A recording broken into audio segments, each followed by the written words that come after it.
बिस्मिल्लाहिर्रहमानिर्रहीम। अल्लाहुम्मा सल्ली अला मुहम्मद व अला आलि मुहम्मद व बारिक वसल्लिम अलैहि।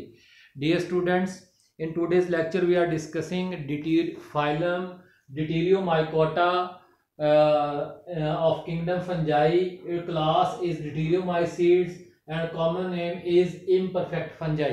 बेटा यानी imperfect fungi imperfect क्यों कहते हैं? इम्परफेक्ट का मतलब होता है नामुकम्मल। तो इसके अंदर एक बेसिक कैरेक्टरिस्टिक ऑफ लाइफ में से एक कैरेक्टरिस्टिक मिसिंग है और वो है sexual reproduction is absent. That's why जो है पहला हेडिंग भी आपका यही होगा, this heterogeneous group includes, heterogeneous different किस्म के जो है फंजाई जो है वो इसमें पाए जाते हैं। All such fungi in which sexual phase has not been observed. तो अब अगला हेडिंग आपका क्या होगा? Mostly related to ascomycetes, related to ascomycetes. ठीक हो गया ना जी। Most of them are related to their sexually reproducing relatives of ascomycetes, यानी ज्यादातर जो ड्यूटेरियोमाइकोटा में जो फंजाई पाए जाते हैं उनके जो बाकी बॉडी कैरेक्टर्स हैं वो किनसे ज्यादातर के मिलते जुलते हैं? एस्कोमाइसीड्स की तरह के, बस सेक्सुअल रिप्रोडक्शन नहीं पाई जाती। ठीक हो गया ना जी। तो हाउएवर सम कुछ है और भी फंजाई हैं are related to other two phyla zygomycota and basidiomycetes. कुछ ऐसे भी फंजाई हैं जिनके बॉडी कैरेक्टर ज़ाइगोमाइसीड्स और बेसिडियोमाइसीड्स जैसे हैं। अब बेटा जी जो है रीक्लासिफिकेशन इन प्रॉपर फाइलम, यहाँ से हेडिंग होगा if sexual structures are found. अगर मिसाल के तौर पर आप स्टडी करते हैं, हमने क्लासिफिकेशन में उस फंगस को जो है वो ड्यूटेरियोमाइकोटा में रखा है, लेकिन आप तहकीक करते हुए उसमें कोई सेक्सुअल करैक्टर या सेक्सुअल स्ट्रक्चर ढूंढ लेते हैं, तो फिर देखेंगे वो सेक्सुअल स्ट्रक्चर जो है वो जाइगोस्पोर बनाता है या वो बेसिडियोस्पोर है, एस्कोस्पोर है, बेसिडियोकार्प है, एस्कोकार्प है। तो जिस तरह का होगा फिर उसको रिक्लासीफाई करना है उसके रिलेटेड फाइलम के अंदर। इट इज़ देन रीअसाइंड, यानी reclassification to the appropriate phylum. अच्छा जी, फिर अगला हेडिंग बेटा classification based on DNA sequence, ये हाईलाइट कर लीजिएगा। Biologist now classify most imperfect fungi on the basis of DNA sequence though sexual structures may not be found. तो अगर डीएनए जो है वो एस्कोमाइसीड्स, बेसिडियोमाइसीड्स या जाइगोमाइसीड्स से मैच कर जाता है तो फिर उसको उस ग्रुप में रखा जाता है। बेटा जी इम्पोर्टेंट जनरा जो है इसके इम्पोर्टेंट जनरा जो है वो आपके सामने मैं बयान कर रहा हूँ। तो वो कौन कौन से हैं? नंबर 1 पे पेनिसिलियम जिसे ब्लू ग्रीन मोल्ड कहते हैं, एस्परजिलस, ब्राउन मोल्ड, अल्टरनेरिया, फिजेरियम, हेलिमेंथम, स्पोरियम। ठीक होगा, हेलिमेंथम स्पोरियम जो है वो इसमें आ जाता है। तो बड़ा ये एक येलो बॉक्स के अंदर पैरासेक्सुअलिटी, क्योंकि अब इनमें सेक्सुअल रिप्रोडक्शन तो पाई नहीं जाती, फिर जेनेटिक वेरिएशंस कैसे होती हैं? क्योंकि सेक्सुअल रिप्रोडक्शन में मियोसिस एक ऐसा फिनोमिना है जो कि जेनेटिक वेरिएशंस की वजह बनता है, क्रॉसिंग ओवर और इंडिपेंडेंट असॉर्टमेंट ऑफ क्रोमोसोम्स की वजह से। तो बेटा जी अब सवाल ये जन्म लेता है फिर इनमें जेनेटिक वेरिएशंस। तो बेटा जी despite absence of sexual reproduction imperfect fungi show special kind of genetic recombinations called parasexuality. लेकिन उसकी डेफिनेशन ये है आपकी किताब से, ये in which portion of chromosomes of 2 nuclei, एक ही यानी एक हाइफी के अंदर जो 2 न्यूक्लियाई पाए जाते हैं वो आपस में क्रोमोसोम्स के सेगमेंट्स या फ्रैगमेंट्स जो वो एक्सचेंज कर लेते हैं या देते हैं और लेते हैं।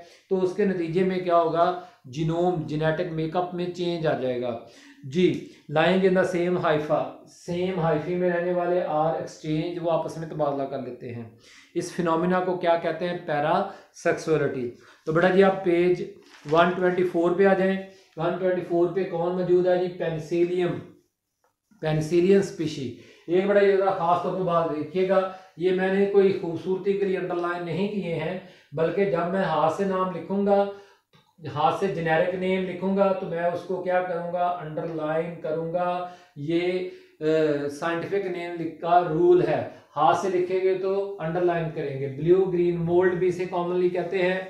तो बेटा जी जो है ये एक सेप्रोट्रॉफिक फंगस है। तो इट्स हाइफी आर सेप्टेड और asexual reproduction is completed by conidia. तो कोनिडिया जो है वो कोनिडियोफोर्स पर पैदा होते हैं। ये एक कोनिडियोफोर, ये दूसरी कोनिडियोफोर, ठीक होगा ना। ये सेप्टेट इसका हाइफी है, तो ब्रांच हाइफी होता है इसका। तो माइसीलियम जो है, तो ये जो कोनिडिया होते हैं वो आप बुक में भी देख सकते हैं, फिगर 8.12b जो है कि उसमें आप देखें कोनिडिया का कलर जो है ना वो ब्लू है। तो इस वजह से वो जो सर्कुलर कॉलोनी ए डायग्राम में आपको माल्टे के ऊपर गोल गोल नजर आ रही है, उसमें ब्लू ब्लू डॉट्स भी नजर आ रहे होंगे, ठीक हो गया ना जी। तो किसी की प्रिंटिंग अच्छी है, किसी की प्रिंटिंग अच्छी नहीं है किताब की, इसलिए किसी में नजर आते हैं किसी में नहीं। This the brush like arrangement जो है, ब्रश लाइक अरेंजमेंट नजर आ रहे हैं जी। Brush like arrangement of its conidia is characteristic of penicillium. This conidia give colour to the mycelial colony जो है, जो कि सर्कुलर होती है, जो है which is circular. Mature conidia are easily and readily disperse, तैयार होते हैं हवा से बिखरने के लिए। बेटा जी अगला टॉपिक शुरू हो गया है, land अडॉप्टेशंस of fungi.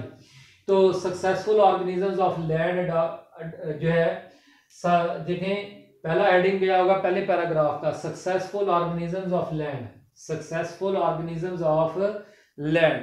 Fungi Aldous grow best in moist habitats, ठीक है ना जी। बेशक नमी वाली जगहों पे ज्यादा अच्छा ग्रो करते हैं, लेकिन फंजाई जो है बेटा जी जो है ग्रो करते हैं बेशक बेस्ट यानी कि ना मॉइस्ट वाले। तो are found however wherever organic matter present, they are successful group of land organisms. खुश्की पे पाए जाने वाला ऑर्गेनिज्म में से एक सक्सेसफुल ऑर्गेनिजम्स हैं ये। And possesses several features in their body and reproduction that adopt them to their habit and terrestrial mode of life. तो अब बेटा ये अडॉप्टेशन शुरू होती हैं। पहली अडॉप्टेशन का हेडिंग आप जस्ट हाईलाइट भी कर सकते हैं और नंबर 1 लिख लीजिएगा या अंडरलाइन कर लीजिएगा, fast spreading hyphae. Fast spreading hyphae को अंडरलाइन करें और ऊपर लिख लें नंबर 1, ये आपका हेडिंग है। हाईलाइट करके इसको नंबर 1 डाल लें। इंक्रीज पेनिट्रेट, हाइफी फंगस के जो हाइफी हैं वो बड़ी तेजी से जो है वो सबस्ट्रेट यानी फूड के ऊपर फैल जाते हैं और इस तरह से increase the contact and surface area for absorption. तो इसलिए फूड शॉर्टेज का प्रॉब्लम नहीं आने होता है इनको लैंड इन्वायरमेंट में। तो cytoplasmic flow through the hyphae, ठीक है ना जी। अगर तो ये सेप्टेट है फिर तो डायरेक्टली है, लेकिन अगर सेप्टेट है तो उनके सेप्टम के अंदर भी क्या पाया जाता है, पोर पाया जाता है। तो is responsible for the rapid growth and spread. अगला बेटा जी हेडिंग, अगला पॉइंट क्या होगा, chitin in cell wall. Chitin in cell wall, chitin in their thickened hyphal wall is more resistant to decay, वो आसानी से डिकम्पोज नहीं होती है। तो इसलिए जो है ये लैंड इन्वायरमेंट में दूसरे बैक्टीरिया या दूसरे फंजाई के एंजाइम से आसानी से मरते भी नहीं हैं।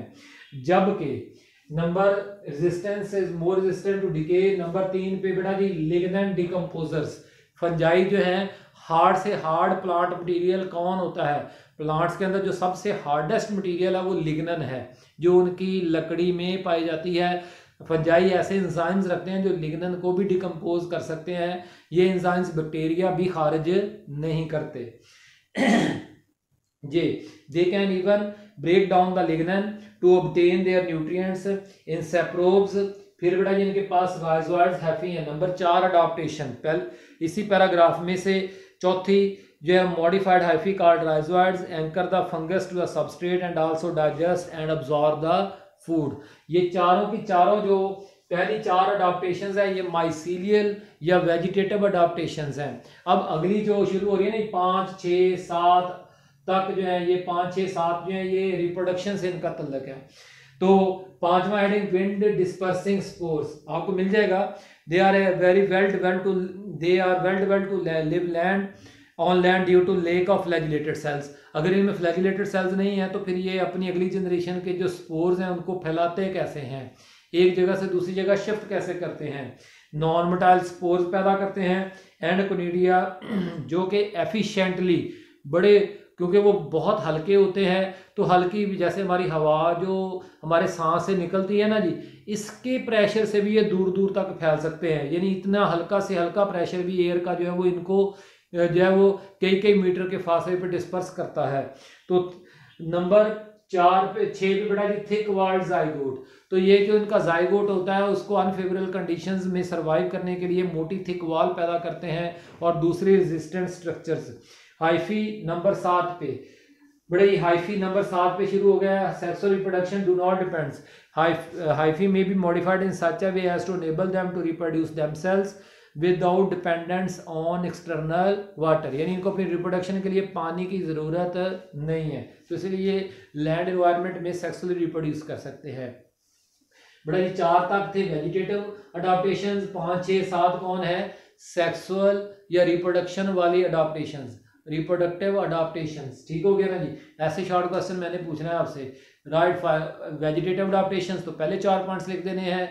Right reproductive adaptations by fungi to live on land, ठीक है ना जी, तो वो 5 6 7 पॉइंट्स। 8वां more tolerant than bacteria, more tolerant than bacteria. देखिए टॉलरेंस उस वक्त शो करनी पड़ती है जब आपके ऊपर कोई एक्सट्रीम सीवियर बैड कंडीशंस जो है वो आप कोई चेंजेस आपके ऊपर अप्लाई होती हैं, तो टॉलरेट तब करना पड़ता है। ठीक हो गया ना, जब आप किसी चीज़ को पसंद नहीं करते हैं, वो आपके लिए अनफेवरेबल हो, तो अनफेवरेबल एनवायरमेंटल कंडीशंस को ये बैक्टीरिया से ज़्यादा टॉलरेट कर सकते हैं। मसलन नंबर 1 पे many fungi are more tolerant than a bacteria to damage in hyper osmotic surroundings. Hyper का मतलब बेटा जी होता है मोर, हाइपर का मतलब क्या होता है, हाइपर का मतलब होता है मोर, और ऑस्मोटिक जो है इसका मतलब होता है सॉल्यूट। तो ऐसा एनवायरनमेंट जिसमें सॉल्यूट बहुत ज्यादा पाया जाता हो, यानी कंसंट्रेटेड एनवायरनमेंट, तो साल्टी अल्कलाइन एसिडिक एनवायरनमेंट्स में भी ये रह सकते हैं, उनको टॉलरेट कर सकते हैं, यानी पीएच को टॉलरेट कर सकते हैं। नंबर 2 पे 8 many can tolerate temperature extremes -5 degree Celsius से लो टेम्परेचर को भी ये टॉलरेट कर सकते हैं, उसमें भी जिंदा रहते हैं, और 50 डिग्री सेल्सियस से भी अबाउ टेम्परेचर पे ये जिंदा रहते हैं। Now you can tell why moulds, जैसे पेंसिलियम जो है एग्जांपल दी गई है, पेंसिलियम जैसा मोल्ड जो है वो किस तरह से ग्रो कर जाता है। ऑरेंजेस, ठीक है ना जी, एंड ऑरेंजेस जिनमें पीएच लो होते हैं, जो कि एसिडिक होते हैं, खट्टे होते हैं। जेलीज केप्ट इन रेफ्रिजरेटर, जो कि low temperature refrigerator which bacteria can not. तो कोई भी सवाल हो व्हाट्सएप पे पूछिए। अल्लाह ताला हम सबका आमीन आसरा आमीन। शुक्रिया।